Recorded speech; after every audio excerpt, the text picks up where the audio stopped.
اعوذ باللہ من الشیطان اللعین الرجیم وجاء المعذرون من الاعراب ليؤذن لهم وقعد الذين كذبوا الله ورسوله سيصيب الذين كفروا منهم عذاب أليم صدق الله العلي العظيم. سلام علیکم ورحمۃ اللہ وبرکاتہ. اللہ تبارک و تعالیٰ کا شکر ہے کہ سورہ مبارکہ توبہ کی آیت نمبر 90 کی تلاوت کا شرف میں نے حاصل کیا، جس کا ترجمہ یہ ہے: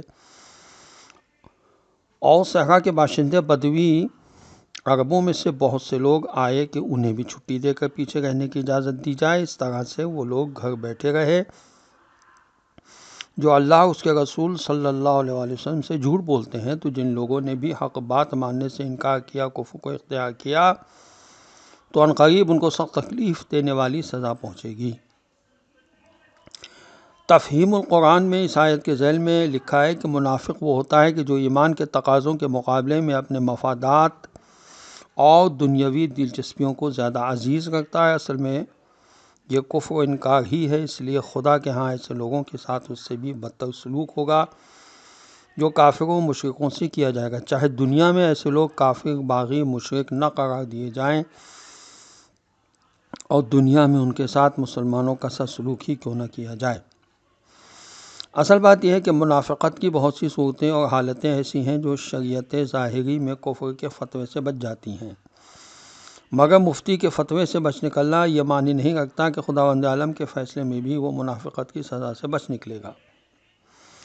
تفسیر ماجدی میں اس آیت کے ذیل میں لکھا ہے کہ عرب کہتے ہیں، بلکہ راغب اصفہانی نے لکھا ہے کہ عرب کہتے ہیں نسل حضرت اسماعیل علیہ السلام کو، اور اعراب اسی لفظ کی جمع ہے، لیکن اب اعراب کا لفظ صرف دیہاتی عربوں کے لیے مخصوص ہو گیا ہے.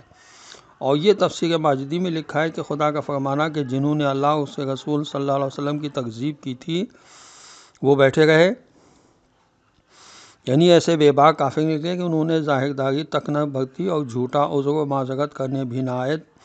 یہ کس بھی ان کے دعوی ایمان میں تھا، یعنی ان کا ایمان کا دعویٰ خالص جھوٹ تھا.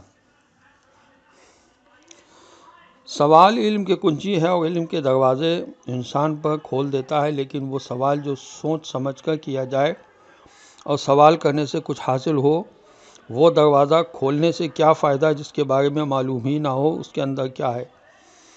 حضرت امام مہدی عجل اللہ تعالی فرجہ شریف کی حدیث ہے کہ فضول سوالات کا دروازہ بند کر دو. عزیزان محترم، ابراہیم بن ادھم کہتے ہیں کہ میں امام جعفر صادق علیہ السلام کے ہمراہ تھا. اتفاق سے شیر نزدیک آیا. امام علیہ السلام نے شیر کا کان پکڑ کر اسے دور کر دیا. اس کے بعد کہا، اگر لوگ خدا کی اطاعت کرتے تو اپنے بوجھ ان جانوروں سے اٹھواتے. یہ سفینۃ البحار کی جلد 3 صفحہ 563 پر لکھا ہوا ہے. سہل خراسانی نے حضرت امام جعفر صادق علیہ السلام پر اعتراض کرتے ہوئے کہا، آپ علیہ السلام قیام کیوں نہیں کرتے جبکہ 1 لاکھ سے زائد افراد آپ علیہ السلام کے ہمراہ جنگ کرنے کے لیے آمادہ ہیں؟ حضرت علیہ السلام نے حکم دیا تنور روشن کیا جائے. اس کے بعد فرمایا، جاؤ اس تنور میں کود جاؤ.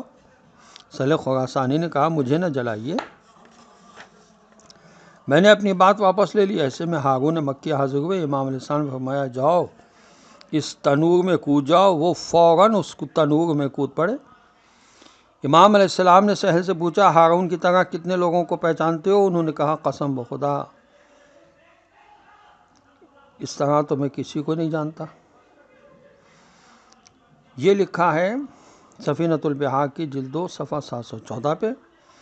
امام جعفر صادق علیہ السلام نے سدھیر سیرنی سے فرمایا، اگر ان گوسفندوں کی مقدار میں بھی شیعہ ہوتے تو میں قیام کرتا. جب سدھیر نے ان گوسفندوں کو شمار کیا تو وہ کل 17 عدد تھے. یہ لکھا ہے اصول کافی کی جلد 2 صفحہ 243 پر. یعنی اس زمانے میں بھی اور اس زمانے میں بھی امام کا ساتھ دینے والے کتنے ہیں امام علیہ السلام جانتے ہیں. اگر امام علیہ السلام کے ساتھ دینے والے کثیر تعداد میں ہوتے تو امام کب کے ظہور فرما چکے ہوتے. ہمیں اپنا جائزہ لیتے رہنا چاہیے۔ وآخر دعوانا ان الحمدللہ رب العالمین، والسلام علیکم ورحمۃ اللہ وبرکاتہ۔